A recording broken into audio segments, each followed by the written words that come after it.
Les contractions commençaient à 5 heures de l'après-midi, j'étais passée à l'hôpital. Et la femme me dit, bon, vous rentrez avec votre valise, voilà telle chambre. Je dis non, je vais faire mon service, hein, je vais travailler. Ah non, qu'elle dit, vous êtes en train de faire des contractions, vous devez accoucher. Je dis non, je vais faire mon service. J'ai fait mon service et ce jour-là, les gens, il faisait beau, les gens étaient arrivés tard, vers 8h, 8h30 du soir. J'ai envoyé tout en 1h30. Et les desserts, je dis à la fille, je dis tu les envoies, et je dis à Pierre, je ne saurais plus, je crois que je perds les os. Un jour, une femme spirituelle m'a dit, tu sais, chaque fois que des gens disent avec les fleurs, il faut que tu saches que c'est ta mère qui te dit un message. What? Et là, je suis tombée en larmes. Enfin, j'étais... Et alors, après, c'est marrant, 1 heure après, il y a des gens qui rentrent au restaurant, il y a 5 femmes qui arrivent à l'accueil. Oh, Madame Fleur! Je dis, c'est pas vrai. Raconte, s'écoute, se lit et se regarde. Raconte la rencontre. Bonjour Arabelle Merdan. Bonjour Anthony. Comment vas-tu? Très bien. Très contente de te revoir, ça fait longtemps. Effectivement, je pense au moins 5 ou 6 ans. Pas plus? Quelque chose comme ça. Écoute, ici à Marchin, ça fait 12 ans. 15 ans à Oui et 12 ans ici à Marchin. C'était le 5 septembre en 2013. Eh bien écoute, on va revenir sur tout ça. Mais avant toute chose, si tu devais te décrire à quelqu'un qui ne te connaît pas, qui es-tu?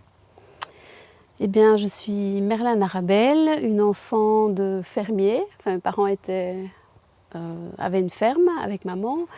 Et mon papa était en plus constructeur d'étables et inventeur de machines d'installation brevetées, très connu dans le monde agricole. Il a été un des premiers à avoir inventé les cornadis, les guillotines comme on dit, où les vaches, ça paye pas, enfin plein d'autres choses aussi, je ne vais pas tout expliquer. Et Attends, ça fait un peu peur parce que tu as dit oui. les guillotines ou les vaches vont et puis tu t'es arrêté. Oui. Dis-nous ce qui arrive aux vaches pour ne pas inquiéter les gens. Je recommence. Non, non, vas-y. Donc en fait, mon papa a inventé des guillotines. Ce sont des attaches où les vaches vont dans la stabulation et elles s'attachent automatiquement. Et on les enlève tout ensemble, alors qu'avant, on les attachait une à une. Donc il a été un des premiers à inventer ça, plus des rassembleurs de ballots, des raclettes pour les vaches, enfin, des stabulations, enfin, il y a plein de choses dans le monde agricole. Il est très connu. Et puis il a décidé d'arrêter. Et moi, en fait, j'ai toujours été... c'est trop long, en fait. Au départ, je devais m'expliquer. Je raconte déjà mon histoire. Mais non, mais vas-y. On est là pour faire du don format. Raconte, c'est ça, c'est le don format. On prend ok. le temps d'expliquer des choses. Et je trouve que c'était merveilleusement bien commencé parce que tu viens de parler de ton papa, de ton enfance à la ferme. Et ça, tu réponds déjà aux prochaines questions. Donc vas-y.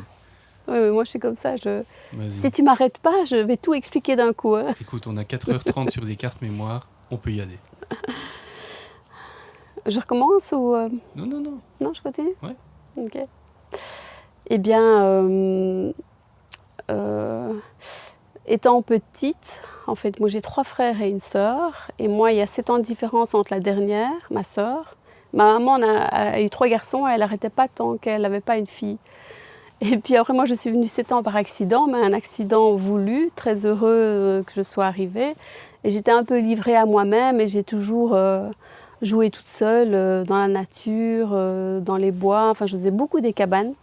Et ça, c'est quelque chose qui m'a vraiment plu. J'étais vraiment livrée à moi-même. Mais on dit toujours qu'on choisit nos parents, mais je suis très heureuse d'avoir choisi des parents indépendants et de pouvoir être libre de faire ce que je voulais faire, en fait.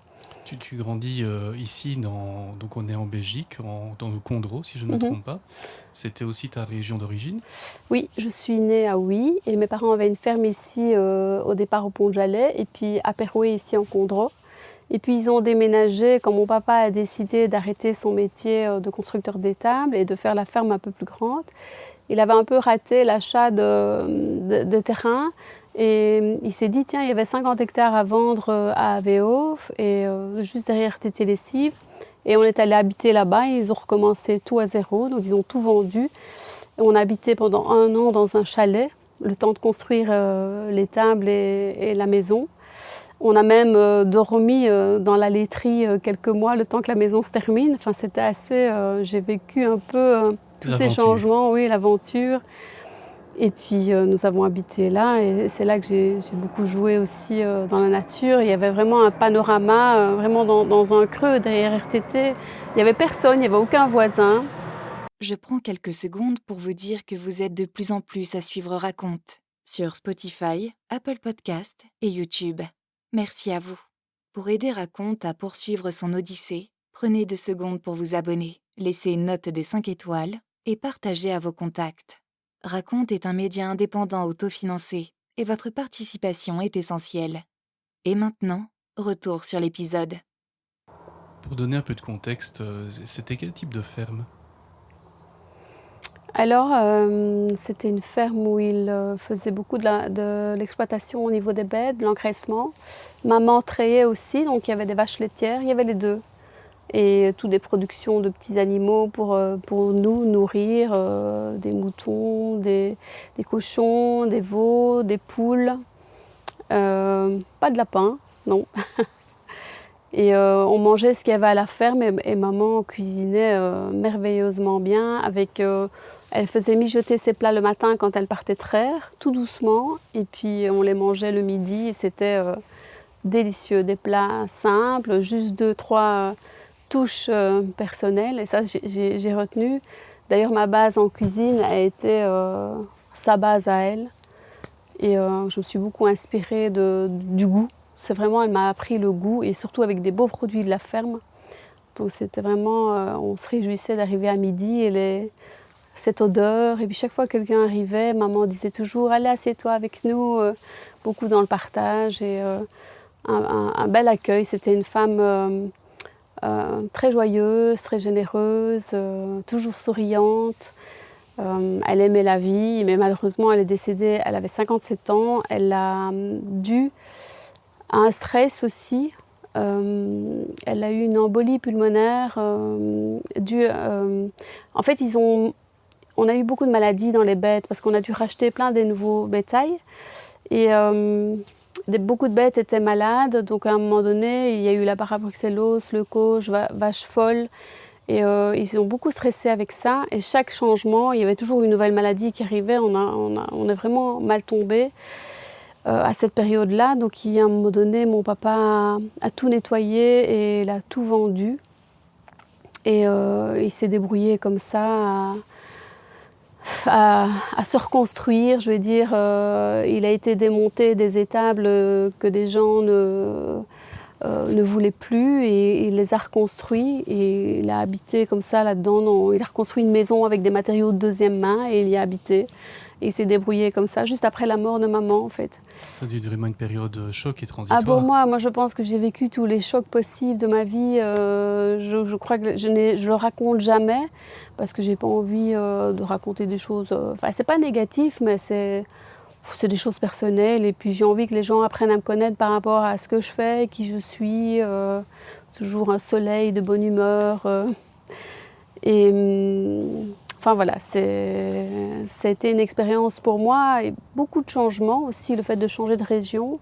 Et je suis à la limite de la frontière des Ardennes, donc les gens sont plus réservés, plus méfiants, plus qui sait, la nouvelle qui arrive. Heureusement pour moi, j'étais très solaire, donc j'ai été très vite accueillie. J'étais quelqu'un de très sociable. Donc, Puis voilà, j'ai été dans les écoles par là. Et j'ai commencé par la couture. Et puis je voulais faire le stylisme. Et malheureusement, on a dû changer d'école pour des raisons personnelles. Et ma mère m'a dit tu devrais faire l'hôtellerie parce que tu aimes toucher à tout et tu aimes tout. On est ici dans ton jardin potager, dans une de tes serres. Alors de temps en temps, il y a un avion qui passe, donc on va faire quelques coups pour avoir plus de confort acoustique. Donc il ne faut pas s'étonner que l'épisode soit parfois un peu saccadé. On va essayer de jongler entre les départs des avions qui passent assez bas, malheureusement. Mais peut-être pour donner toujours un peu de contexte, pourrais-tu nous décrire un peu où on se trouve présentement ? Ici ? Oui, parce qu'on voit l'image, les gens ne savent pas encore qu'est-ce qu'il y a dans cet épisode où tu es entourée de plantes. Bien ici, je suis dans notre jardin à Marchin. dans le Condro, et auquel nous avons tout construit nous-mêmes et en famille. La maison, le potager, ça principalement moi, avec le côté paysagiste. Enfin, j'ai un paysagiste qui est venu faire des îlots, mais c'est moi pratiquement qui a tout planté. Je voulais un endroit où on se sent en vacances, zen, apaisant, parce que le jardin est ma source d'inspiration, mon lâcher-prise. C'est vraiment quelque chose auquel ça me nourrit en fait. C'était notre choix. Nous étions donc 15 ans à Huy sur la Grand Place. C'était en pleine ville. On entendait les clochers, on entendait les cafés, les gens sortir, guindailler. Et ici, c'était, quand j'ai eu ma deuxième fille, c'était un endroit qu'on a construit pendant nos jours de congé, nos vacances. Et nous avons pris la décision de déménager avec les enfants. C'était beaucoup plus facile de travailler sur place. Raconte, le média intimiste, mais pas indiscret. On vient de refaire une nouvelle pause. Ouais. Un avion est passé, j'espère que c'est le dernier. Donc retournons dans le jardin. Mais pourquoi, tu vois, je voulais faire un jardin? Parce que j'avais envie d'avoir des légumes sains. Et c'est tellement rare et dur de trouver un légume, même en bio, c'est pas la même chose. On ne sait pas d'où ils viennent. Donc le fait de faire mon propre potager, c'était aussi d'avoir une accessibilité sur un choix de légumes, surtout pour les végétariens, quand je fais les menus végétariens. Et aussi pendant 6 mois, si tu veux, je récolte. Enfin, quand je récolte, je nettoie en même temps. Tu vois, je suis super organisée. Pierre m'a tout installé par rapport, parce que le jardin, je ne l'ai pas fait toute seule. Les bacs en acier Corton, les arrosoirs, on a mis des bâches, on a mis des comptes-gouttes pour essayer d'économiser de l'eau. Avant, je paillais, mais tu avais toujours beaucoup quand même de semences qui se ressemaient. Et je laissais toujours pour ne rien jeter. Puis à un moment donné, j'ai tout fait tout. Donc on a bâché, c'est plus pratique. Tu as vraiment les vers qui viennent travailler en dessous. Enfin voilà. Et le jardin, c'était vraiment... Parce qu'il n'est pas traité non plus. Le seul feuille que je traite, ce sont les courges pour l'oïdium. Et là, j'utilise un savon noir et des huiles essentielles. Et de l'huile d'olive, je veux dire... Des produits tout à fait naturels. En prévention, quoi. Tout est... Et le reste, non, j'associe intuitivement. Le jardin est complètement intuitif. J'associe des légumes qui vont bien ensemble, à un autre endroit, l'autre... Enfin voilà, je change, j'inverse un petit peu. Et pour l'hiver, en fait, on rentre tous les plants qui gèlent dans des pots et on met 3 tables chauffantes. Et j'ai une personne qui vient m'aider, Mickaël. Il vient m'aider pour mettre tous ces plantes en pot. Parce qu'évidemment, j'ai tellement travaillé dans le jardin que j'ai plus d'eau. Alors je me fais aider, donc voilà. Et je les arrose tous les 10 jours. Et c'est des plants qui viennent du Japon, du Vietnam, je veux dire de Thaïlande, du Pérou, un peu de tous les pays. Ce sont des échanges que j'ai faits avec des personnes qui vivent aussi ici en Belgique, qui sont cultivées ici en Belgique. Des personnes avec qui j'ai beaucoup parlé, beaucoup posé des questions sur des personnes typiques, donc japonaises, même marocaines. C'est des personnes qui m'inspirent parce que je leur demande ce qu'elles mangent, elles, chez elles. Et ça, c'est aussi une source d'inspiration. C'est très intéressant de savoir... Parce que ce que je veux expliquer par là, c'est que si tu t'inspires d'un chef, un chef, il s'inspire d'un autre chef, d'un autre chef, d'un autre chef. Voilà, moi j'avais envie d'aller droit au cœur des personnes parce que comme ma maman est décédée et que j'ai voulu faire... j'avais envie de vieillir en bonne santé. Tu vois, ça m'a beaucoup interpellée ce qui s'est passé à la maison. En plus, elle est décédée dans mes bras. C'est un traumatisme. Oui, et en même temps, je savais qu'elle était fatiguée, qu'elle avait envie de partir avec toutes ces maladies. Elle travaillait depuis l'âge de 9 ans. Elle trayait les vaches avant d'aller à l'école. Et pour elle, ça a été très dur. Donc, j'ai décidé de me dire, je veux vieillir en bonne santé, je suis quelqu'un de joyeuse. Enfin, j'ai jamais eu de soucis, quoi. Mais par contre, plus je m'intéressais à ce que l'alimentation faisait sur la santé, par des grands scientifiques, des médecins et tout ça, eh ben, j'avais l'impression de m'étouffer en sachant ce qui se passait. Je n'ai jamais été aussi mal de ma vie, mais j'étais fatiguée en fait d'entendre tout ce que l'alimentation, le changement, le climat, la transformation les OGM, tout ce qu'on fait aux plantes, au blé, tous les produits qu'on met dessus. Mais j'ai même remarqué que j'étais très sensible à tout ce qui est pesticides, tout ce qui est conservateurs, colorants, tout ce qu'on ajoute dans l'agroalimentaire. Je me sens pas bien en fait. J'ai des problèmes un petit peu à l'estomac, je sens que je ballonne.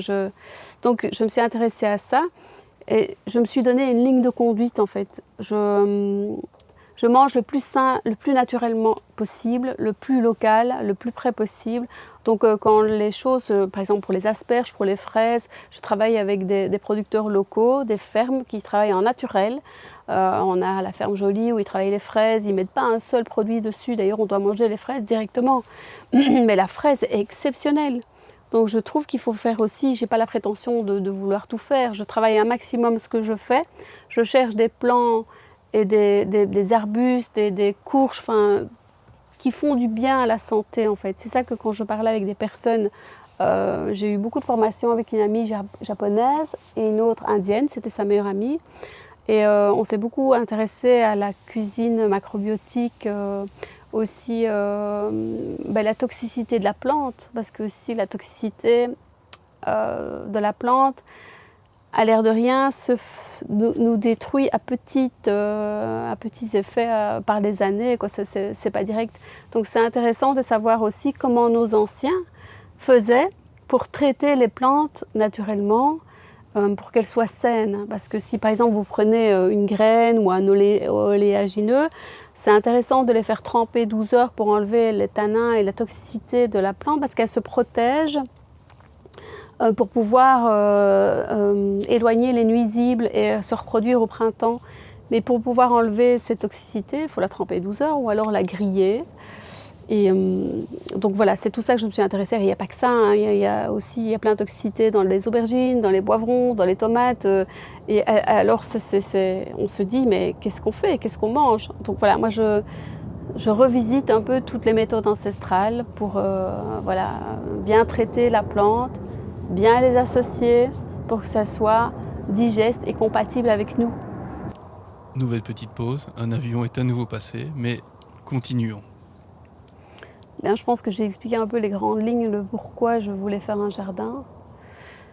Et maintenant, pendant 6 mois, je m'occupe de transformer ce jardin et d'utiliser pour l'hiver. Et alors, si je rebobine au début, j'ai commencé à Oui, sur la Grand Place. Peut-être avant ça, je me permets de te couper parce qu'il y a un élément qui m'a un peu chatouillé. Tu as dit que tu rencontrais des personnes dans différents pays. Comment tu trouves ces personnes? Parfois, ce sont des clients qui viennent. Parfois, c'est par rapport à des articles que j'ai lus et puis j'ai contacté des personnes qui ont travaillé chez moi, une vietnamienne et une marocaine. Et Esther, qui travaille la macrobiote avec son amie japonaise, là, c'était des clientes auxquelles nous avons discuté. Et elle m'avait fait remarquer, elle me dit, tiens, ton petit épeautre, tu ne l'as pas trempé? Un simple petit truc, j'ai dit, non, ça ne se trempe pas. Je l'ai cuit juste ce qu'il fallait, il a al dente. Elle me dit, mais fais-le tremper 12 heures. Et tu le cuis juste 1 minute ou 2, tu vas voir la différence. Au moins, ton produit va regermer, il va vivre, il va vraiment revivre et tu vas avoir beaucoup plus d'oligo-éléments, de nutrition avec un aliment vivant. Tu te rends parfois dans ces pays avec ces personnes? Malheureusement, je n'ai pas beaucoup le temps de voyager, mais j'ai quand même fait 2 fois l'Inde. Et 2 fois le Japon, c'était visiter 5 jours vite des producteurs. Et quand même, la première fois, j'étais avec une amie et nous avons fait le tour de quelques sélections. Et ça a été vraiment magnifique. Les gens sont très respectueux du produit, du travail. Je suis revenue là, mais zen, et j'ai vu le produit autrement, quoi. Et en Inde, par contre, c'est totalement l'inverse. C'est affolant de voir un peu quand même la pollution. Mais l'Ayurveda, c'est une nourriture qui est exceptionnel. C'est totalement l'inverse, mais en résultat, ce sont des gens qui font attention à eux, et ça m'intéressait. En tous les cas, si je peux donner un conseil de tout ce que j'ai vu, et parce que parfois, je m'inspire beaucoup de scientifiques ou des personnes surtout qui ont eu l'expérience, qui ont testé sur eux. Je vais prendre par exemple l'exemple de Paul Grégoire, qui est assez connu, qui est un ancien cuisinier, puis qui s'est reconverti. Il a donné des formations, beaucoup sur le cru, beaucoup sur les graines germées. Voilà. Mais lui, principalement, il a travaillé sur sa pathologie à lui, qu'il avait eu un souci de santé. Et je pense qu'il faut apprendre à écouter son corps et à faire en fonction, parce que peut-être que ce que lui faisait ne me convient pas à 100%. Et pour toutes les personnes comme ça aussi. Donc il faut se mettre en réflexion et prendre les idées chez chacun, chez chaque scientifique, tester et voir si ça fonctionne sur nous. Raconte, le média Game Changer, multiples thématiques. En fait, quand j'ai testé dans la cuisine, sur la Grand Place, j'ai commencé avec un cuisinier. Ton premier restaurant. Ouais, mon premier restaurant, Liquerneux.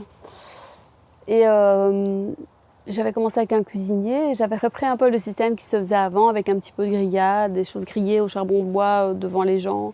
Mais j'avais une cuisine à la carte derrière, cuisine française.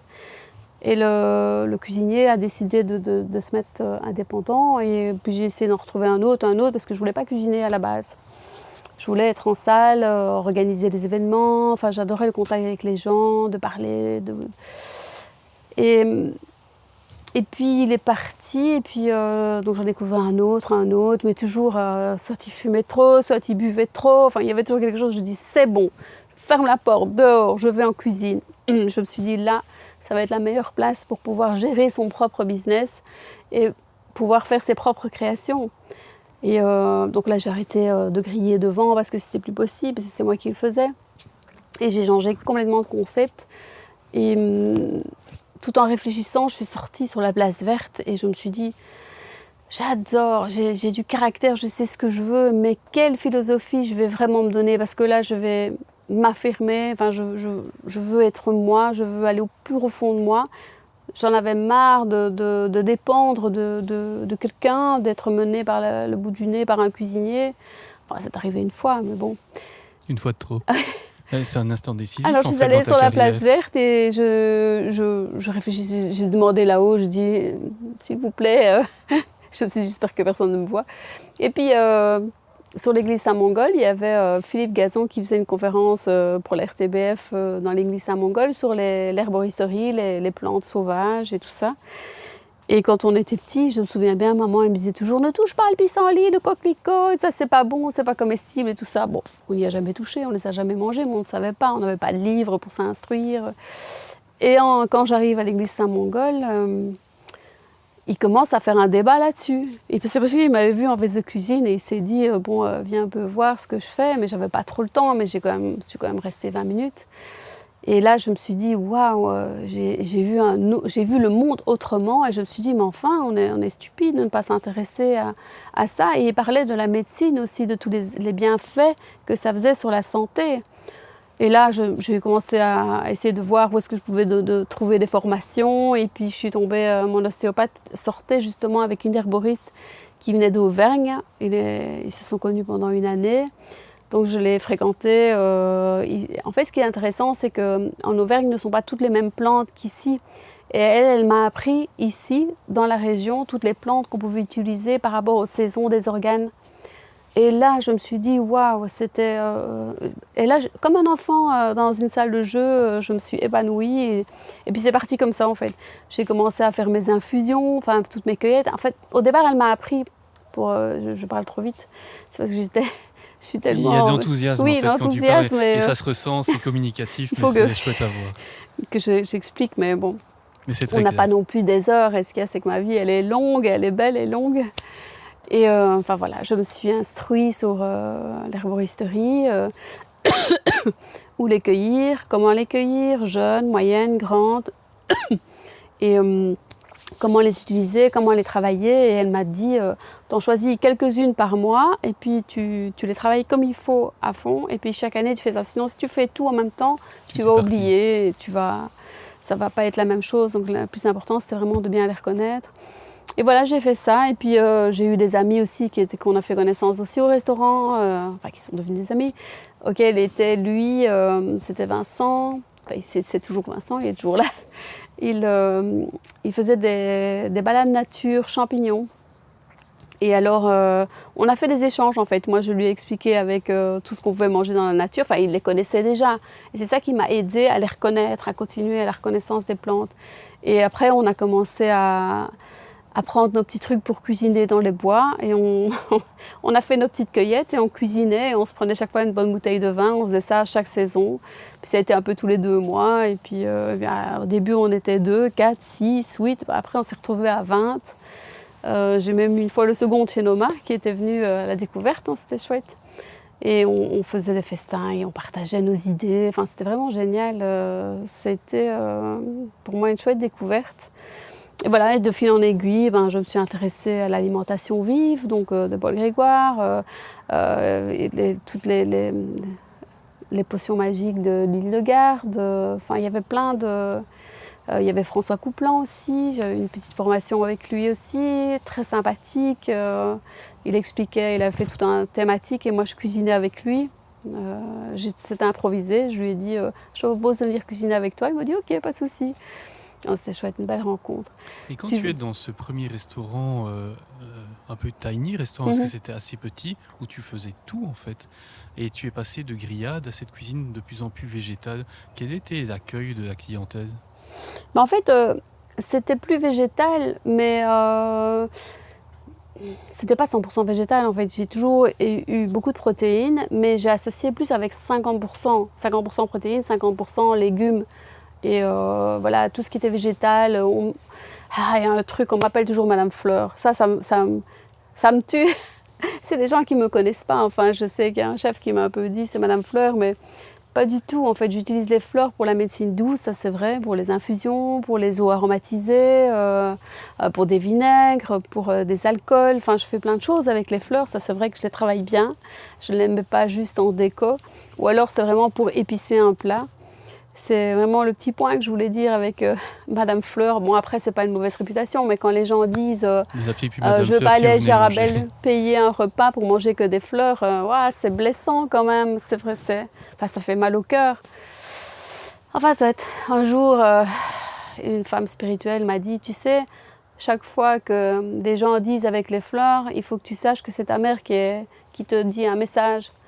Et là, je suis tombée en larmes. Enfin, j'étais... Et alors, après, c'est marrant, 1 heure après, il y a des gens qui rentrent au restaurant, il y a 5 femmes qui arrivent à l'accueil. Oh, Madame Fleur! Je dis, c'est pas vrai. Je dis, maman, arrête. Enfin bon, je l'ai pris à la rigolade, quoi. C'était sympa. Mais enfin bon, pour se dire, moi je suis très forte plutôt au niveau de la création, du goût, au niveau des vertus aussi. Très forte grâce... à toutes les herbes que j'ai au potager, en fait, je les transforme. J'ai créé une mixture avec plein de choses dedans, auquel ça me sert d'assaisonner tous les bouillons, les sauces, les plats, enfin les légumes. C'est un condiment assez relevé, très puissant et qui permet surtout de garder le goût typique de la plante, en fait. J'ai beaucoup réfléchi, j'ai fait énormément des essais là-dessus et je suis très contente d'avoir mis ça au point parce que ça explose ma cuisine. Ma cuisine a beaucoup de goût en fait. Et c'est ce que je voulais. C'était du goût. C'est comme le quick. Il n'y a que le goût. Non, je rigole. Mais bon, voilà, c'est ce que je voulais travailler. Des protéines, légumes, le goût, les épices. Je voulais vraiment que, comme j'ai créé mon slogan, j'imagine ma cuisine comme ma vie, belle, goûteuse, croustillante, pleine d'amour et d'émotion. Je suis comme ça et si les gens qui passent chez moi pouvaient devenir comme ça ou sont déjà comme ça, parce que souvent ils me disent on sent bien votre caractère dans votre cuisine. Je dis bien, merci, vous avez compris ce que je voulais faire et que je trouve même parfois qu'on ne devrait même pas parler. Il n'y a pas besoin d'expliquer ce qu'on fait, on doit ressentir en mangeant. On le fait ici, quand on vient manger dans ton restaurant, on explique? Un peu, oui. J'ai pas envie de saouler les gens avec la santé, en fait. J'explique un peu tout ce que je mets dedans et le but que je veux, la vraie histoire du plat, mais j'évite quand même. Je fais plus dans les conférences, expliquer pourquoi je fais cette philosophie, en fait. Vraiment, donc, pour revenir à ma philosophie, c'est... je m'inspire beaucoup donc, de méthodes ancestrales, des effets de l'alimentation sur la santé par rapport aux saisons. Ça, tous les chefs font, tout le monde fait par rapport aux saisons de la nature, mais aussi des saisons des organes. Voilà, ici, par exemple, en été, on est sur le cœur, c'est les saveurs amères, c'est tout ce qui est yanguisé par le soleil, grillé, tout ce qui est rouge, tout ce qui est pour le sang, en fait. Bon, je ne vais pas tout expliquer, j'explique juste... peut-être à l'automne, ça va être plus les saveurs piquantes, donc tous les légumes qui sont piquants, comme le radis, le réfort, toutes les racines, et aussi les piments. Donc ça va être plus relevé, mais ça, il faut savoir aussi que ce sont des saisons qui sont bien spécifiques pour les gens qui sont déréglés dans leur corps. Donc on va travailler un peu plus pimenté pour les gens qui vont devoir être plus détoxinés. Enfin, bon, en herboristerie, par exemple, au printemps et en automne, je me détoxe avec des plantes locales. Et là, en fait, ce qui est bien, cette mixture de détox sert à régénérer aussi en même temps les organes. Donc c'est vraiment estomac, foie, pancréas. Ce sont des plantes, des petites pendant 21 jours à faire pour vraiment pour nettoyer nos organes et renforcer après avec des légumes, plein de vitalité. En t'écoutant, on a un peu l'impression que tu arrivais à une sorte de cuisine ultime. Elle est belle, elle est créative, mais aussi elle nous soigne. C'est un peu une sorte de quintessence, non? Je pense que ça fait partie de la vie. On oublie aussi de prendre le temps, le moment présent, de penser encore à ça. Parce que moi-même, c'est parce que c'est mon métier, mais je mangeais ce que je ressentais qui me convenait. Mais dès que je stressais, je me serais bien ruée sur quelque chose d'autre. Et tout le monde le fait, ça.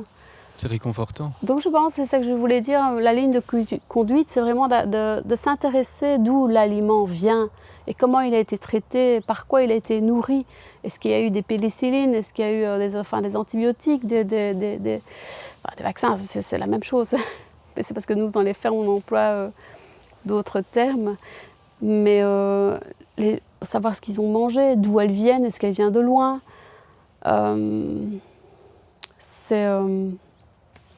je pense qu'il faut se poser la question si elle a été traitée, pulvérisée, parce que indirectement, ça détruit notre corps aussi, tout ça. Ça nous pollue, pas sur une semaine, mais sur des années, en fait. Et puis après, on s'étonne qu'on est malade, qu'on est fatigué. Comment tu t'en es rendu compte? À quel moment tu as eu un espèce de point de non-retour par rapport à une cuisine un peu plus traditionnelle?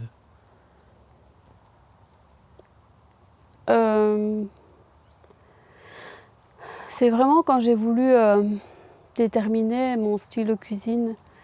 Comment on détermine son style de cuisine? En s'écoutant. Comment on s'écoute? En osant le faire. Pas mal. Déjà, moi, je suis quelqu'un de hyper positif. Donc déjà, les pensées positives, c'est hyper... Même s'il y a des choses qui ne vont pas, j'arriverai toujours à me mettre en avant pour que ça fonctionne. Pour ça, Pierre est très anxieux. Par exemple, mon compagnon, qui lui fait les vins. Il est devenu meilleur sommelier au Gauthier-Millau. Et il est plutôt... il n'est pas pessimiste, négatif, mais il est anxieux. Donc quand je projette des projets, j'en fais tout le temps. Il me dit toujours arrête avec tes projets. Mais ça, on va en parler après. Peut-être ton processus créatif, ça serait très intéressant dans une seconde partie. Ok.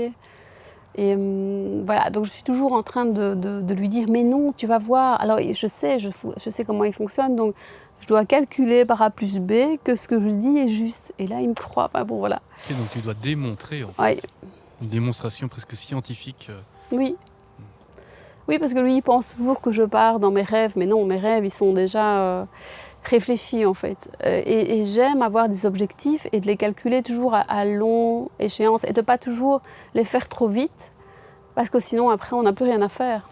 Ça arrive parfois? Oui.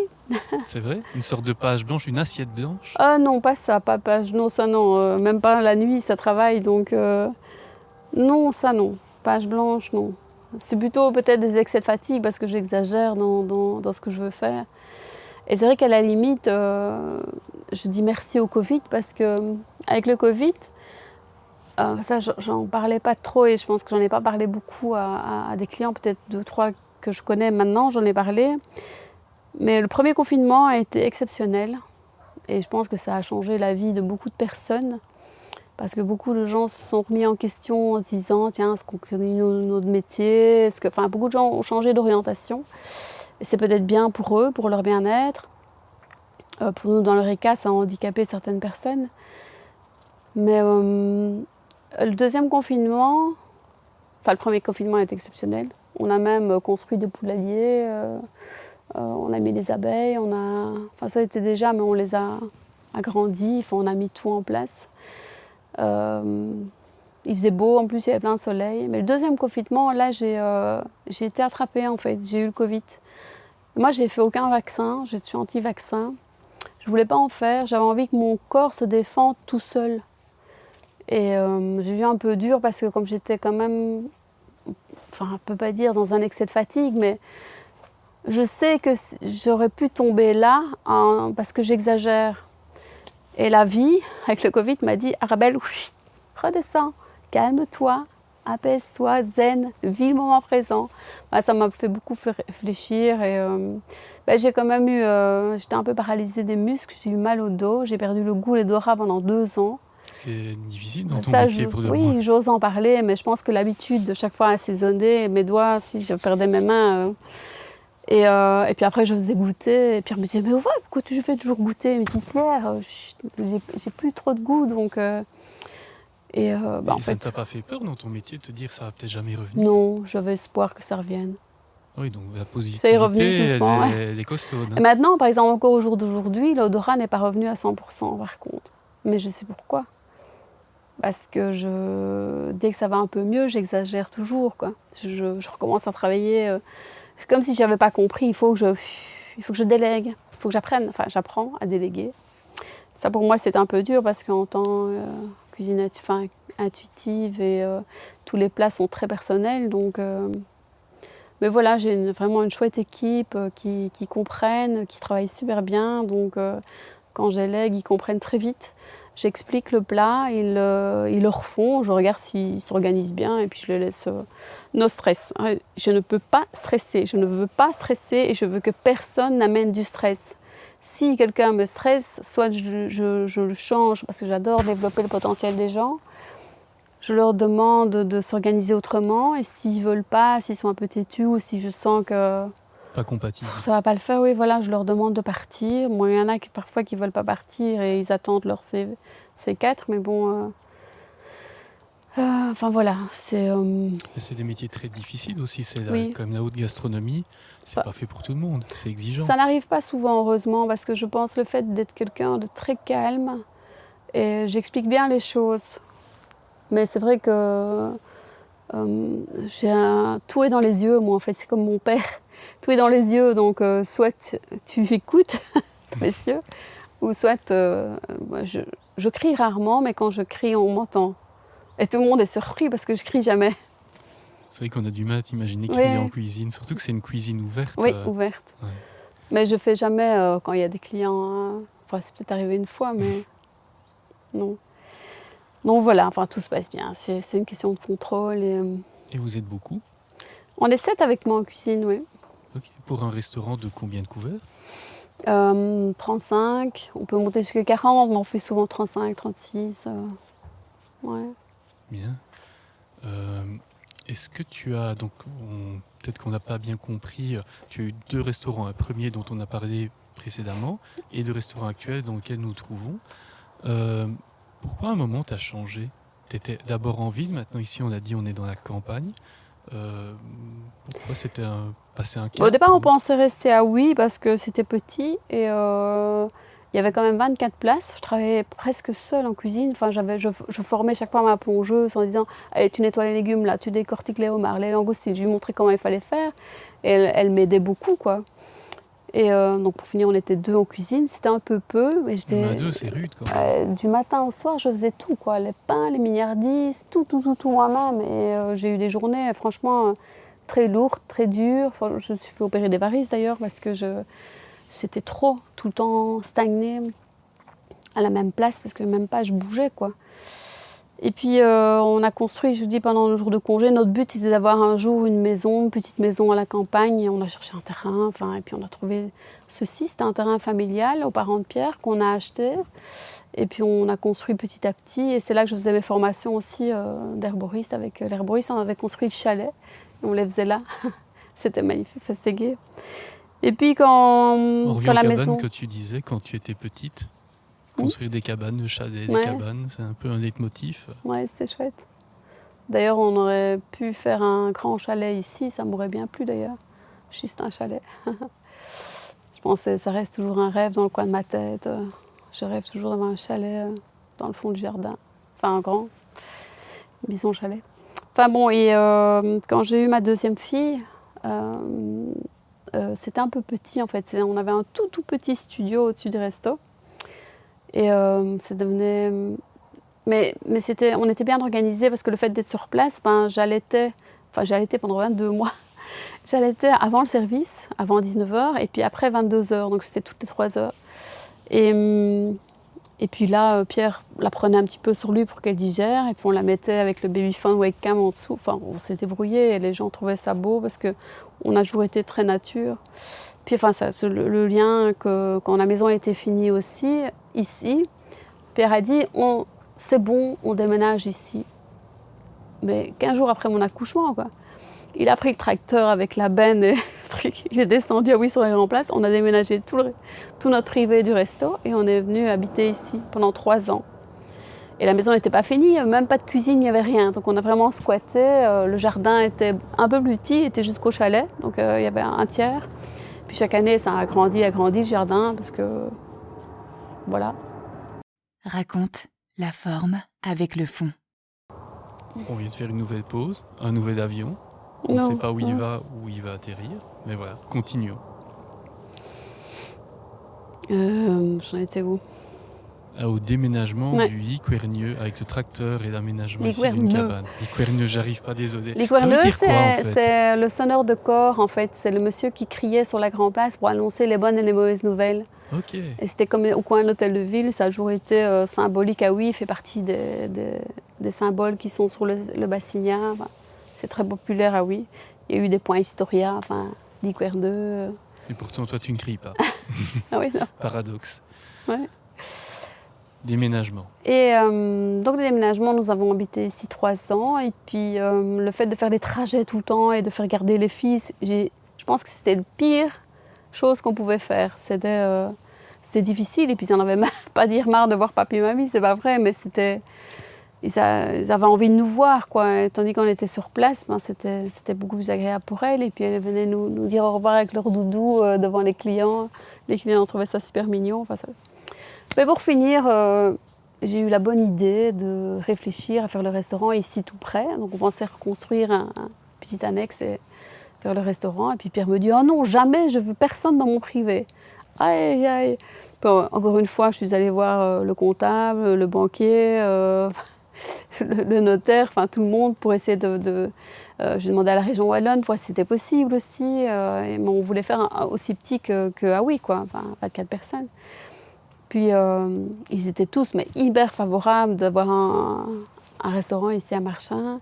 Il y a juste qu'il fallait voir avec les voisins, mais comme c'était pas trop grand, qu'il n'y avait pas trop de voitures de passage, ils ont accepté et on les a tous invités à expliquer. Puis voilà, j'ai mis tout sur noir sur blanc pour Pierre et encore une fois, il m'a dit tu m'énerves. Il Mais m'a t'as dit, c'est convaincu. vrai, tous les avantages et les inconvénients, c'est que déjà, on n'était plus sur la grande place parce que pourquoi on est parti de là c'est pas parce que c'était petit ou pour répondre à ta première question, parce que je réponds pas toujours aux questions, je pars C'est tellement pas dans grave, mes c'est pas idées. grave. Ben parce qu'en fait, il y avait de plus en plus de cafés, il y avait de temps en temps des bagarres le soir, et surtout, les gens avaient dur de trouver une place pour se garer. Ça devenait un peu insécurisant la nuit, enfin quand ils repartaient. Et il leur fallait 20 à 30 minutes pour trouver une place pour se garer. Donc je me dis, monter de Oui à Marchin, il faut 7 minutes, top chrono. Parking devant, jardin, agréable, zen. Je me dis, bon, mais les gens, tout le monde nous a suivis, on a eu plein de nouveaux clients, enfin voilà. Faut pas avoir peur dans la vie. Faut oser. Tu m'as dit tout à l'heure en préparant l'enregistrement, avec moi il n'est jamais trop tard. Avec beaucoup d'aplomb, c'était assez agréable d'ailleurs. Pourquoi il n'est jamais trop tard? Parce que je trouve que la vie, elle est longue et c'est pas parce que les projets se font pas toujours tous en même temps, tous au début. Il faut toujours avoir des projets pour animer notre vie. C'est ça que je dis, il n'est jamais trop tard. T'as eu des projets comme ça Pour qui faire n'ont les pas choses. été? Des projets Oui, qui ont raté en fait. qui ont raté. Oui. Oui, ici au début, on voulait faire des chambres. Et au départ, la maison à côté devait se vendre et on pensait faire 2-3 chambres là. Et puis Pierre n'aimait pas trop la maison, qu'il a dit non, on ne veut pas faire des chambres, on va avoir des gens tout le temps. Enfin, il dit, comme lui, il n'était pas du métier, je peux comprendre. C'était l'inconnu pour lui, c'était peut-être un peu trop par rapport déjà à ce qu'il donnait. Et pourtant, notre force, à nous deux, c'est qu'on a eu la même éducation. Parce que lui aussi, ses parents sont fermiers, sont agriculteurs. Et je pense que c'est ça notre force, c'est on a vu nos parents travailler tous les jours, du matin au soir, les week-ends. Donc je pense aussi c'est ça qu'on s'est bien entendu. Parce que je pense que si j'étais tombée sur une personne qui avait l'habitude de faire des horaires, il faut vraiment être... En parlant d'horaire, ça ressemble à quoi une journée avec toi? C'est 7 jours sur 7, 24 heures sur 24. Et ça commence tôt, ça finit tard ou... Quand même, je me lève à 7 heures du matin et je vais dormir vers 1 heure du matin, oui, en moyenne. Beau petit horaire, tu fais quoi en tout début de journée? Tu as des rituels ou... Eh ben là, pour Des l'instant, je m'occupe de mon papa, en fait. J'ai loué la maison en face, qui à la base, on devait l'acheter aussi, parce que la maison était à vendre aussi en face, parce que j'ai pas achevé mon petit... Et puis pour finir, parce que c'était moi, soi-disant que j'étais riche et que j'ai passé tout le temps à la télé, il m'a dit, c'est 100 000 € en plus pour toi. Sympa. Alors on s'est dit, non, ça va, c'est bon, on laisse tomber. Enfin maintenant, les voisins derrière l'ont acheté, ils l'ont refaite. Et je la loue pour mon papa qui a 90 ans et 9 mois. Et voilà, il a eu quelques soucis de santé, de vieillesse. Et toute ma famille voulait le mettre dans un home par facilité. Et lui, il ne voulait vraiment pas aller dans un home. Et mon père a tellement tout est dans les yeux aussi avec lui. Il avait tellement les yeux pétillants en disant, je ne veux pas aller dans un home, s'il vous plaît. Enfin, et alors là, il est le plus heureux du monde. Parce qu'on a quand même vidé sa maison, on a donné tous ses outils. Et ça a été un choc pour lui aussi de ne plus avoir tout ça. Parce que dans sa tête, tout fonctionne encore super bien. Mais son corps ne suit plus, on va dire. Il est tombé et il s'est un peu fait mal au dos. Donc voilà. Et donc à 7h30 du matin, oui, 7h, je me lève pour les enfants, voir s'ils sont bien réveillés. Puis 8h moins 10, j'ai mis tout en ordre, mon père se lève. Donc parce que j'ai mis en place des gardes malades, j'ai mis des gens qui viennent le midi, le soir, les infirmières. Je passais chaque fois pendant 2-3 mois, c'est ce que j'ai fait pour expliquer, pour que tout se mette en place. Donc chaque fois que je regarde s'il y a bien quelqu'un. Tout structuré. Ouais. Et puis j'ai mis des caméras aussi, parce que comme ça c'est plus facile. Donc dès que j'entends bip bip, je regarde s'il y a quelqu'un, s'il est là, si c'est pas lui qui s'est levé. Puis quand je vois qu'il y a quelqu'un, je referme et puis je commence ma journée, quoi. Et tu commences par quoi ensuite? Quand je travaille, tout de suite, évidemment, je prends une bonne douche et puis je m'habille, je vais en cuisine et puis là, chacun sait quand même ce qu'il a à faire. Tu rentres tôt en cuisine? dans la journée? Bah, tout de suite, oui. La Donc, première vers heure, 8h30, 9h, j'ouvre t'es la déjà là, porte, quoi. je mets un bon café, je mets la musique pour mettre l'ambiance. Puis on raconte un peu ce qu'on a fait. Et puis je vais voir dans le jardin ce qu'il y a, ce qui est prêt. Je fais les cueillettes, puis je reviens avec. Mais en général, tout est déjà organisé. Je ne change pas toute la carte en même temps, en fait. Je change plat par plat. Et on va dire que les 4 saisons sont changées et il y a des entre-saisons auxquelles il y a 2, 3... Enfin, les plats changent. Je change 2 plats par semaine, par exemple. Selon l'arrivée des végétaux, leur Voilà. maturité, tout ça, j'imagine. Ça appelle presque aussi, on avait brièvement abordé ce sujet un peu plus tôt, au processus créatif. Comment tu crées une recette, une assiette? Eh bien, ça c'est une bonne question parce que on me la pose souvent. Avant, au tout début, j'étais en cuisine. Tout début, parce que comme je voulais pas faire la cuisine et que je voulais rester en salle, ben je regardais un petit peu ce que tout le monde faisait pour ne pas faire la même chose. Voilà, il y en a un qui travaillait le pigeon, mais je ne vais pas travailler le pigeon. Donc je regardais un petit peu tout ce qu'il y avait de saison. Et puis, et ben, plus je réfléchis, plus je mets trop sur les assiettes. Alors un jour, je me suis dit, c'est bon. Maintenant, je choisis mes plats de saison et je fais comment j'aime les manger avec quelques produits de saison du jardin. Et je mets le minimum, quoi, 3-4 aliments. Et évidemment, fait un peu dans toutes ces formes. Mais je réfléchis plus parce que alors là, je mets trop et on ne goûte plus. Il faut aller droit au but. C'est comme dans la vie, on réfléchit à ce qu'on veut et puis on y va. Une certaine forme de minimalisme. Ouais, si on hésite, quoi, ça va pas. Faut trancher. C'est comme ça qu'on dit toujours l'intuition, c'est ça, c'est sa première pulsion en fait. C'est l'écoute de plus profond de soi, c'est se dire tiens, vous avez envie de quelque chose et vous avez toujours une première idée. Et on vous dit toujours cette première idée, c'est votre intuition et tout le monde est capable de le faire en fait. Parce que beaucoup me disent ah moi je suis pas intuitif moi je suis formaté, nanana. Je dis non, vous êtes capable. Je dis quand vous devez choisir une route, à gauche ou à droite, vous choisissez quoi? Vous savez laquelle vous devez faire. Ah ben oui, enfin, voilà, c'est ça l'intuition, vous savez le faire. Enfin, voilà. Comment on peut, parce qu'ici évidemment on est dans un restaurant gastronomique, mais comment on pourrait transposer ça un peu chez tout le monde, dans tous les jours? Est-ce que c'est quelque chose que tu fais ou qui t'intéresse ou une sorte de mission? C'est vrai que quand je passe donc je dis, j'explique pas ce que je fais en servant les plats, pas trop. Je demande aux garçons qu'ils expliquent juste le produit. Et puis quand je passe à table, les gens me posent des questions parce qu'ils ont entendu parler de ma philosophie. Et là, on commence à en parler. Mais le but est de ne pas les étouffer avec ça parce que Trop de données. Oui. Et donc on en parle subtilement. Et je ne sais plus ce que je devais répondre. Si c'était transposable, on va dire, à la vie de tous les jours. Ah oui, chez tout le alors monde. les gens me disent, voilà, c'est ça que je voulais dire. Oh, ben on va venir manger chez vous tous les jours. Alors je réponds, ah non, parce que je vais devoir changer tous les jours les plats. Non, et alors je leur dis, oui, ben, y a 7 plats. Ah ben, il y a un plat pour tous les jours. Ben, je dis, inspirez-vous de ce qu'il y a dans les plats et essayez de refaire plus ou moins chez vous. Mais c'est difficile pour nous en tant que gastronomique. Déjà, par exemple, je prends l'exemple, quand je veux travailler sur la santé, on n'est pas tous pareils. On n'a pas tous la même morphologie. Mais après, c'est ça que c'est intéressant de faire, c'est d'avoir une ligne de conduite avec les choix des produits et de les manger comme on a envie de les manger. Parce que souvent, notre première réponse, donc notre intuition, sera qu'on doit les manger comme ça. S'ils ont déjà la ligne de conduite, de bien les cuisiner le plus nature possible. Avec une petite touche d'épices quand même. Mais c'est ça qui apportera le goût, l'association. Mais le plus important, c'est de manger le moins transformé, surtout du commerce. Bon, je ne vais pas me faire une bonne publicité, mais...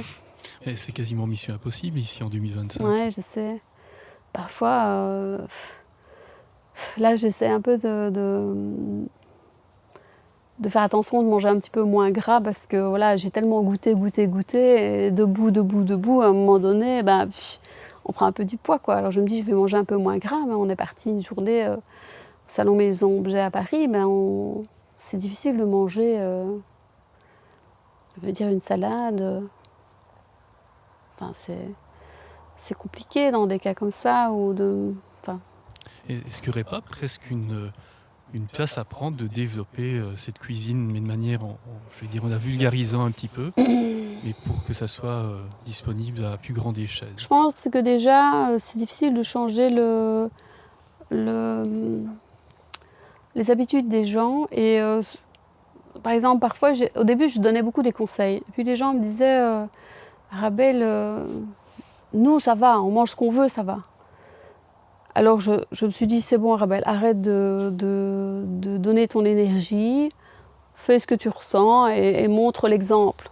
Voilà, c'est ce que je me suis dit. Et c'est le seul moyen. Et les gens, par exemple, 5 ans après, la personne à qui je vous parle, elle est venue me trouver, elle m'a dit, écoute, tout compte fait, j'ai des problèmes de santé, tu pourrais me donner des conseils sur des recettes. Donc les gens, il faut qu'ils attendent qu'ils soient mal pour comprendre qu'il faut faire attention. Mais après, c'est dur de remonter la pente et de changer ses habitudes. Est-ce que c'est possible? Ce qu'il faudrait créer, c'est des apéros intelligents. Je veux dire, raisonnés ou des apéros. Ça pourrait être amusant. Je pense que c'est la première chose qu'il faudrait faire. Des apéros intelligents. Ça veut dire... À quoi ils ressembleraient? Comment on fait? Déjà pour ceux... Enfin, bon, c'est délicat. Déjà, ne pas mettre trop d'alcool ou alors faire des boissons soi-même, déjà comme l'eau de sirop que je vous ai fait goûter. On peut goûter, ce serait des apéros sans alcool, ou on va parler plus de la nourriture, parce que l'alcool, évidemment, tout le monde aime bien de boire son petit verre, mais on peut boire un petit verre sans que ça soit trop alcoolisé. Mais aussi manger, tout ce qu'on mange avec, en fait, toutes les crasses, c'est ça qui est mauvais. C'est ça que je parle de l'apéro dînatoire, des petites choses intelligentes, pas trop grasses, très goûteuses, sans trop de mayonnaise. Ça fait beaucoup, effectivement. Ça pourrait être plus des tapenades de légumes, par exemple, ou des petites choses pimentées, ou des petits chips de légumes, je sais pas, ça peut être plein de choses. Ça pourrait être une bonne idée. Pour animer les convives à manger sainement, tout en s'amusant, quoi. Je pense qu'il faut changer les habitudes. Souvent, les gens, ils sont tellement dans le stress, ils ont tellement envie de rentrer, de boire leur apéro et de manger une crasse. C'est ces accumulations-là. Mais ça, même moi, je suis passée par là. C'est difficile de casser ça. Et on est entouré de gens qui font tout le temps ça. Alors, moi, pour l'instant, je veux faire un peu attention.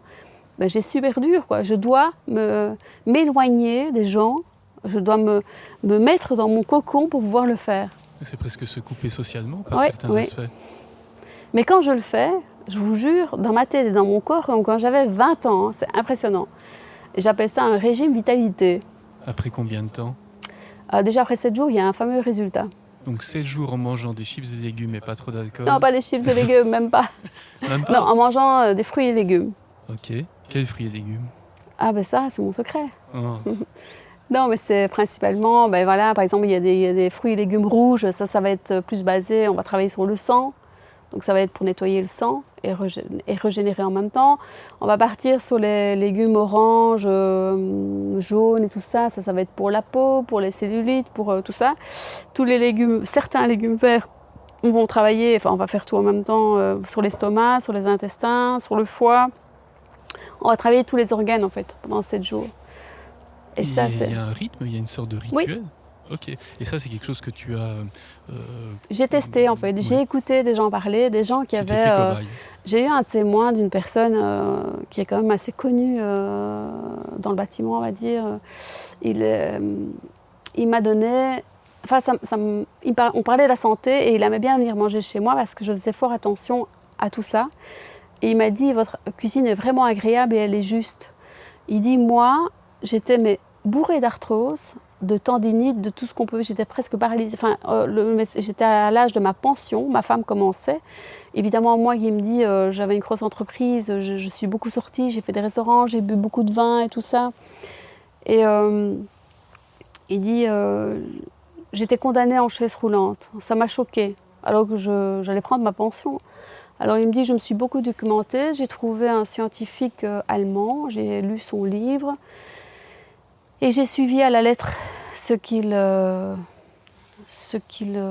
m'a dit, c'est d'enlever toute l'alimentation acidifiante. Il dit, je l'ai fait. Après 2-3 jours, j'avais plus mal. Mais il dit, il m'a fallu 2 ans pour nettoyer mon corps de toutes ces toxines que j'avais accumulées. Et il dit, j'ai plus rien eu, plus d'arthrose, plus rien, fini. sans médicaments, sans rien. J'ai testé pendant 7 jours. Je peux vous dire que... Enfin, après, 7 jours, j'ai eu un résultat énorme. Et puis après, j'ai continué. J'ai fait pendant 3 mois. Et puis après, j'ai remangé normalement, mais en ayant une ligne de conduite, moins gras, moins d'alcool, enfin même presque plus d'alcool. Pas de bonbons, très peu de chips, seulement quand je t'ai invité ou quand les filles, évidemment, ça les enfants, c'est plus difficile à... Est-ce que c'est pas un défi, justement, toi qui as des enfants, de commencer dès jeune âge? Ben oui, c'est un défi. Et les enfants sont toujours un peu... ils Réticents. vous disent oui, oui, oui, mais dès que vous avez le dos tourné, Ou quand ils vont chez des copains, copines. voilà. Après, j'ai remarqué, j'avais fait des formations, donné des formations comme ça sur le végétal. Et, beaucoup de jeunes s'intéressaient quand même de plus en plus à mieux manger. Enfin, tant mieux. En tous les cas, ils boivent beaucoup moins d'alcool, je trouve. Mais statistiquement, c'est vrai, on vend beaucoup moins d'alcool. Mhm. Mais là, je t'écoute maintenant. Je suis donnée parce que nous, quand on était jeunes, on buvait quand même notre verre et puis C'est plutôt encouragé. on sortait, quoi. Ouais. Mais en t'écoutant ici dans les dernières minutes, on a presque l'impression qu'il y a quelque chose qui est en train de se dessiner, c'est la transmission. Mhm. Est-ce que c'est la prochaine étape? Oui, justement, c'est ce que j'étais en train de me dire que... et même Michelin, il me l'a dit, mais enfin, Arabelle, tu dois transmettre ce que tu fais. Et j'ai dit oui. Oui, c'est une transmission. Beaucoup de gens me le demandent. C'est juste que parce que les gens, quand ils viennent au restaurant, les clients, ils ont envie de décompresser. Ils sont là pour fêter un C'est moment. un moment de Je ne détente, peux pas oui. commencer à expliquer tout ce que je fais. Je en parle seulement aux gens qui me posent la question quand je passe à table. Voilà. C'est pour ça que à côté, bah oui, il y a moyen de faire des livres, il y a moyen, mais il faut toujours trouver le temps aussi de transmettre. Bon, déjà là, je suis en train de transmettre, j'ai mis des équipes en place, en train de transmettre convenablement. Voilà, ça va se faire, tout doucement. C'est sur ça qu'on va te retrouver. Ouais. Ça sera quoi la suite? Demain. On verra bien demain. La nuit commence à tomber sur la serre de Marchin, donc l'ambiance devient de plus en plus crépusculaire. Donc c'est pour ça que je me demandais qu'est-ce que sera demain. Tu ne sais pas encore, toujours positive, lever 7 heures. Bien sûr, demain, ce sera une belle journée. C'est mon dernier jour de congé demain, donc je recommence après. Je vais essayer d'en profiter un maximum. J'ai une fille qui s'est inscrite à l'école hôtelière. Bon, La transmission, ça par dans contre, tous les sens du terme. je suis contente parce que je voulais pas les forcer, les enfants. Je voulais vraiment pas qu'elles fassent ça. Je dis faites les générales. Puis là, il y en a une qui se tâte. Enfin, elle s'est tâtée, elle a failli faire aussi, elle a hésité. Puis elle a dit non maman, je finis les générales, je t'écoute, t'as raison. Et la deuxième, elle a dit oh non, j'ai envie de le faire. J'étais sûre, je dis c'est pas pour nous faire plaisir ou quoi que ce soit, c'est vraiment au fond de toi, tu veux vraiment faire ça. Et c'est vrai qu'elle se plaît bien, je peux comprendre, parce qu'elle a la même énergie que moi, le même dynamisme, je dis pas. Et puis je pense qu'elle est capable d'être très créative. Donc on ne peut pas dire maintenant que la suite est assurée, parce qu'on ne sait pas ce qui peut être demain. Peut-être qu'elle arrêtera fin de l'année, hein. On ne va pas se réjouir trop vite. Ou peut-être que tu vas pouvoir faire tes petits chadets avec les différentes cuisines ici sur la propriété. Ouais. On verra. C'est vrai que je pense toujours à ces chambres, mais si elle continue, ouais, peut-être qu'on va la lancer là-dessus, on va voir. Bien. Rien n'est fait. Il me reste à te poser les 2 dernières questions qui sont les mêmes pour tout le monde. Si ta vie était un film, qu'est-ce que serait la BO, la bande originale, la musique du film? Les musiques, comme je me passe au restaurant, les musiques de films. Je sais plus les noms, voilà. Quelle colle. Des musiques de films. Allez, il n'y a même pas besoin de citer des noms. On va citer des... Parce que moi, j'adore parler avec les émotions. C'est la puissance de la musique quand elle monte en puissance. Je fais la même chose dans mes menus, en fait. Crescendo. Ça commence, c'est calme. Et puis après, ça monte. Et puis ça redescend. Puis ça remonte. Enfin, vraiment, les musiques où vous sentez que ça vous rentre dans le corps, là. Quelque chose d'un peu plus symphonique aussi, Oui. peut-être. Ok. Donc on n'a pas le titre, mais on a le concept de cette musique. Et la toute dernière question. Moi aussi, je peux donner. Allez, comment est-ce que c'est? Je l'ai sur le bout Ah, de la si langue. tu l'as, oui. Mais oui, je les ai. Vas-y, Mais vas-y. j'en ai plein en fait. Tu as droit à une anti-sèche. Une anti-sèche. Attends. Alors. Maintenant, ça me revient. Donc, je regarde. C'est Alzheimer. Ok. Ça, c'est top.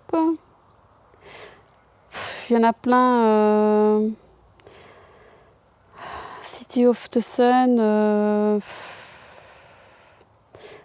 Tony Anderson. Enfin, toutes les musiques de tous ces gens qui ont créé des musiques de films, en fait, très parlants, comme les musiques de films d'Agliator. Enfin. Il y a plein. C'est puissant, c'est oui, massif comme ça. ça parle en fait. Enfin, il y en a plein, mais je ne vais pas toutes les citer. On mettra en description 2-3 titres, comme ça on va prendre note après, on les mettra en description, comme ça vous pourrez aller écouter la playlist d'Arabelle. Ah, mais je la donne pas. Hein. J'ai mis des années à la faire. On en a tous une comme ça. Raconte, le média intimiste, mais pas indiscret. J'espère que j'aurai inspiré les gens à être positifs et à oser être eux-mêmes. Et je trouve que la vie est belle et quand on pense positif, tout se met devant soi en fait. Faites le test, même quand vous n'êtes pas bien, que vous dites là-haut, allez, je voudrais vraiment ça. Et vous dites merci, enfin voilà. Et en général, mais c'est comme quand vous pensez à quelqu'un. Et puis dans l'heure ou le soir ou le lendemain, la personne vous contacte. Ben voilà, c'est pareil. La vie, c'est comme ça. Question subsidiaire. Ton nom qui vient de Merlin, dis-nous tout. De Merlan. Ah oui, pour dire, Merlan, mon papa est flamand et maman est wallonne, donc je suis une vraie belge. Mais il existe pour parler de mon nom de famille, il existe un dictionnaire des noms de famille. Et un jour, j'ai regardé et je dis, oh, Merlan, ça vient de merle, merlan, le poisson, et Merlin, en fait. Je dis, waouh, quel beau nom de famille. Et mon papa m'avait toujours dit, si un jour tu te mets indépendante, tu dois garder ton nom de famille. Hein. Et voilà, chose faite. Il m'a porté chance. Tu me disais avant l'interview que parfois il faut savoir mettre des œillères. Tu peux développer? Oui, j'ai toujours fonctionné comme ça parce que les gens ils disent toujours ce qu'ils pensent et après ça vous fait hésiter et tout. Mais moi j'ai toujours mis des œillères et comme j'adore d'avoir un objectif et d'y aller, je me suis dit quand j'ai un restaurant, je dis je veux y arriver. J'ai dit je vais faire un restaurant parce que j'avais vu Anne-Marie Lisin et je lui avais demandé si je pouvais avoir les autorisations d'ouvrir le restaurant parce que c'était en stand-by. Et elle m'a dit, qu'est-ce que tu veux faire de ce restaurant-là? Je dis, je veux qu'on mange bien, qu'on se sente bien, je veux gagner ma vie, je veux y arriver. Je dis, je suis battante et je dis, j'y arriverai. Elle me regardait avec des yeux comme pour dire, enfin, ok, on défait parce qu'il y avait un truc qui était coincé. Elle me dit, on lâche et je veux que ça soit elle. Enfin, ils en ont discuté en débat. C'est ce que ça m'est revenu dans les oreilles. Et alors, j'ai travaillé... comme une sotte et je ne me suis pas posé de questions si j'allais rater ou quoi. Et j'ai travaillé 15 ans là et puis quand on a déménagé à Oui, en fait, ils sont venus me trouver en disant t'étais vraiment têtue, hein, t'avais tes œillères et t'as été droite à ton but et c'est vraiment ce qui t'a réussi. T'as pas regardé ce que les gens disaient sur c'est toi. C'est pas trop dur de ne pas regarder sur le côté? Ben si, c'est dur, mais je travaillais tellement que j'avais pas le temps d'écouter ce que les gens disaient. Et alors ils m'ont dit, t'as mis tes œillères, mais aujourd'hui on te regrette un peu quand même, hein, que t'avais quitté Oui. Ils m'ont dit, c'était vraiment, enfin ça m'a touchée parce que, enfin, voilà. Mais c'est vrai que j'ai vraiment eu dur. Franchement, quand j'ai ouvert, j'ai mis une lettre dans chaque boîte aux lettres de tous les commerçants de Oui. Et les gens pensaient que j'étais une fille de Liège, mais je suis née à Oui. Ma sœur était très connue à Oui. Elle a travaillé au coin à la boucherie la plus connue. Mais je ne voulais pas dire que c'était ma sœur, je voulais que les gens apprennent à me connaître par rapport à qui j'étais. J'avais dit à ma sœur, ne dis pas qui je suis, ne dis pas... Enfin... Et alors les gens m'ont écrit une lettre, comme quoi les commerçants ne viendraient pas à mon ouverture, parce que je n'étais pas utoise et je ne travaillais pas avec les gens de Oui, mais je venais d'ouvrir, je ne connaissais pas encore les gens, il fallait le temps aussi que je m'organise. C'est quand même fort d'écrire une lettre. Franchement, là, c'était trash, signer les commerçants. Donc j'ai pris le temps, parce que ça on ne fait plus aujourd'hui, hein, de mettre une lettre pour inviter tout le monde. Et enfin voilà, c'était. Je me suis dit, waouh, ça commence bien. Yeah, c'est parti. Je me suis dit, là, mais quel défi je vais relever. Et ça, j'adore les défis. Donc, c'était chaud, mais c'était chouette. Voilà. Et aujourd'hui, ben, ils ont compris que je suis battante. Alors, les gens faisaient des paris. Oui, elle va rester ouverte 6 mois, 1 an max. Ils le disaient tout haut, hein, devant moi. Hein. Ils ne se gênaient pas. Oh, on se demande combien de temps vous allez durer.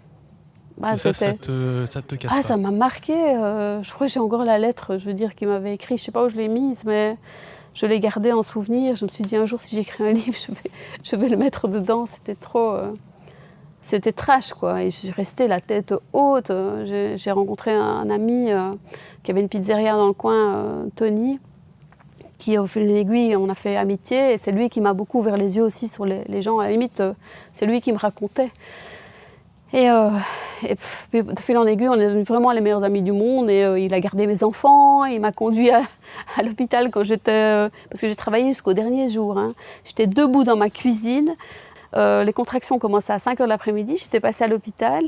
Et la femme me dit, bon, vous rentrez avec votre valise, voilà telle chambre. Je dis, non, je vais faire mon service, hein, je vais travailler. Ah non, qu'elle dit, vous êtes en train de faire des contractions, vous devez accoucher. Je dis, non, je vais faire mon service. J'ai fait mon service. Et ce jour-là, les gens, il faisait beau. Les gens étaient arrivés tard, vers 8h, 8h30 du soir. J'ai envoyé tout en 1h30. Et les desserts, je dis à la fille, je dis, tu les envoies. Et je dis à Pierre, je ne saurais plus, je crois que je perds les os. Alors il me dit, va vite te laver. En me lavant, j'ai perdu les os. Donc il a téléphoné à mon ami Tommy qui m'a conduit à l'hôpital. Et lui a fermé le restaurant. Et j'ai dit, au revoir les gens, je vais accoucher. Je rigole, je suis émue. Et alors les gens ont dit, ben...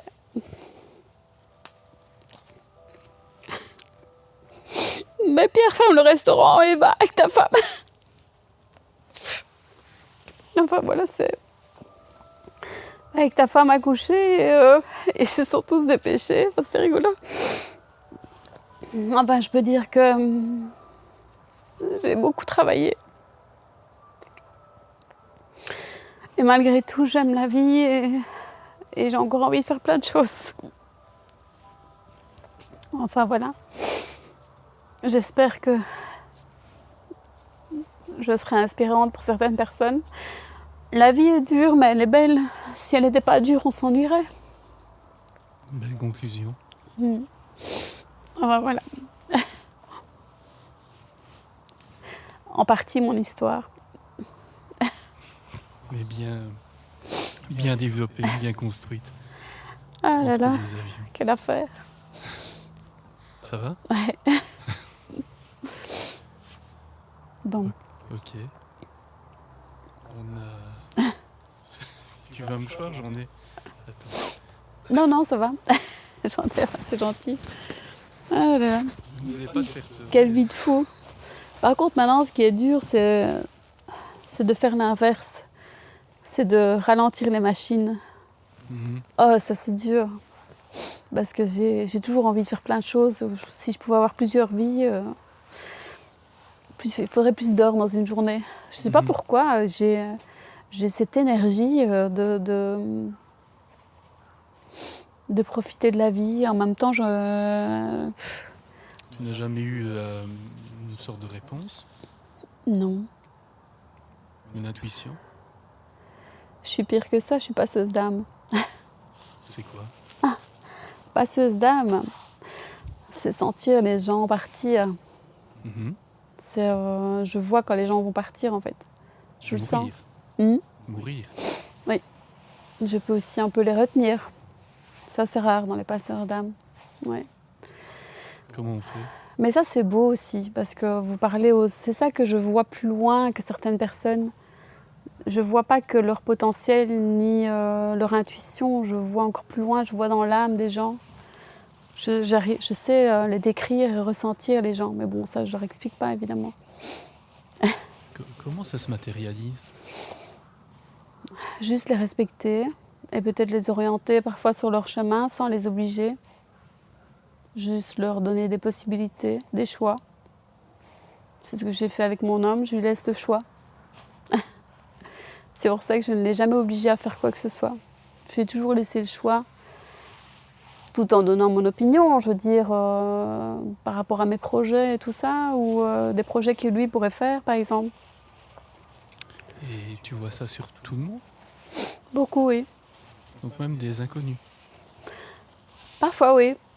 Mais bon, j'ai pas toujours le temps non plus d'analyser tout le monde. C'est souvent les personnes avec qui je parle. Et comment, en parlant avec elle, tu ressens ça? Je ne sais pas décrire, c'est au fond de moi. Parfois, mon âme et son âme parlent, mais je ne sais pas dire ce qu'ils disent. Mais je ressens des émotions. Quelque chose de On m'a déjà dit que je transcendantal? pouvais le travailler, mais j'ai un peu encore un manque de temps. Ça se travaille au fur et à mesure, en fait. Je sais aussi nettoyer des maisons. Ça, j'ai déjà remarqué. Enfin, j'ai déjà fait. Quand tu dis nettoyer des maisons, tu parles de nettoyer des âmes qui sont restées dans les maisons. Ok. Mais bon, après, j'en parle pas beaucoup parce que je peux pas, qu'on commence à me téléphoner en disant tu veux venir nettoyer ma maison, c'est pas possible, quoi. Il y a des choix à faire. Comment tu te rends compte de ça? Je sais pas expliquer en fait. Quand il y a des flashs avec des personnes qui vont mourir, ben, mon sang fait qu'un tour, comme si j'avais un électrochoc. Mais ça se passe... tu es consciente de ça depuis longtemps dans ta vie? Oui, depuis très jeune, ouais, de 17-18 ans.